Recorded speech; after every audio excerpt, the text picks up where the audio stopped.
యాదగిరిగుట్ట అనుబంధ పాతగుట్ట శ్రీ లక్ష్మీ నరసింహస్వామి వారి ఆలయంలో బ్రహ్మోత్సవాలు అత్యంత వైభవంగా కొనసాగుతున్నాయి.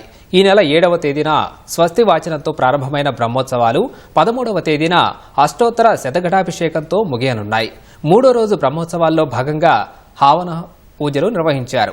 స్వామివారిని సింహవాచనం సేవపై నయన మనోహరంగా అలంకరించి వేదమంత్రాల మంగళవాయిద్యాల నడుమ ఆలయ తిరువీధుల్లో ఊరేగించారు. ఈ రోజు సాయంత్రం ఎదురుకోళ్లు, 10న తిరుకళ్యాణం, 11న రథోత్సవం, 12న చక్రస్నానం, 13న అష్టోత్తర శతఘటాభిషేకం నిర్వహించనున్నారు.